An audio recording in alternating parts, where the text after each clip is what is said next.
મીરા, ઓ મીરા, તે તારા બેટાને જોયો છે? સવારનો દેખાતો પણ નથી, દૂધ પણ નથી દીધો. હવે તારે નિશાળે જવાનો સમય થાય છે. ના ના, મેં તો ભૈયાને નથી જોયો. તો સવારથી તેની વાસણ જ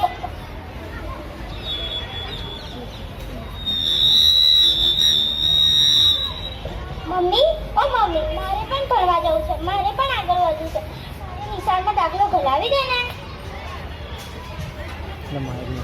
સાસુમાં, હું શું કહું છું, મીરાને આપણે નિશાળમાં દાખલ કરાવી દઈએ. શું કેવું છે તમારે? શું કહ્યું? ફરીથી ક્યાં જાઓ? એને ક્યાં ભણીને એન્જિનિયર બનવાનું છે? અને આપણામાં દીકરીઓને ક્યાં ભણાવે છે? આપણામાં તો બસ દીકરાઓને જ ભણાવે છે. જા બધા કામ કર.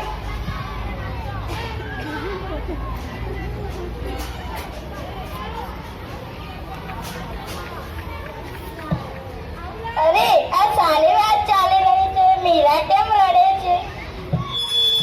ડોક્ટર બેન, મારે પણ ભણવા જવું છે. મારે પણ આગળ વધવું. પણ મારી મમ્મીને મારા બા જોવો ને, મને ભણવા જ નથી મોકલતા. હા, વાત સાચી છે. હા, સાચી છે. હા હા, કેમ નહીં? મીરાને તો શાળાએ જરૂર જવું પડશે. પણ મીરા તો બહુ જ હોશિયાર છોકરી છે. અરે, હું તો એમ કહેવા આવી હતી કે પહેલાને ઓલી રૂબેલાની રસી મેકાવી છે. હા હા, ક્યારની મુકાવી દીધી. અને મીરાએ બી મેકાવી છે. ના ના, એ ક્યાં નિશાળે જાય છે અને એને ક્યાં જરૂર છે? અરે ના, હું કાલે જ શિક્ષિકા બેનને વાત કરું ને મીરાનો દાખલો નખાઈ દઉં. વહુ બેટા, જરા પાણી આપજો.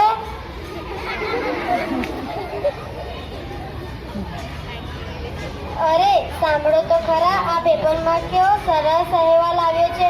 હું તમને વાંચીને સંભળાવું છું, તમે ધ્યાનથી સાંભળજો.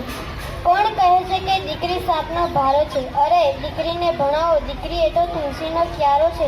જો દીકરી જ નહીં હોય તો ભાઈને રાખડી કોણ બનશે? જો દીકરી જ નહીં હોય તો માતાનો સથવારો કોણ? જો દીકરી જ નહીં હોય તો કેવી રીતે તરશે બે ઘર? જો દીકરી જ નહીં હોય તો તમારા દીકરાને કોણ પરણશે? જો દીકરી જ નહીં હોય તો વંશ કેવી રીતે વધારશે? દીકરી ભણાવીએ, સમાજ સુધારીએ. સાથે બોલો, દીકરી દેવો ભવ, દીકરી દેવો ભવ. દીકરી વધારીએ, દીકરી ભણાવીએ. કેવો લાગ્યો તને આ અહેવાલ? એકદમ બકવાસ.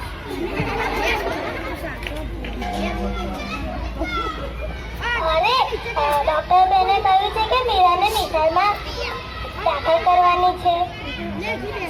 હા, કરવાની છે. દાદાજી, તમારી શું ઈચ્છા છે મીરાને નિશાળ મોકલવાની? હા, કેમ નહીં? મારી પણ ઈચ્છા છે કે હું મીરાને ભણાવું અને એ મારા સમાજનું નામ આગળ વધારે. હવે તમારી શું ઈચ્છા છે? તમારા બધાની વાત સાંભળીને મારે પણ મીરાને ભણાવવી. તમે બધા કહો તો હું કાલે જ મીરાનો દાખલો કરાવી દઉં.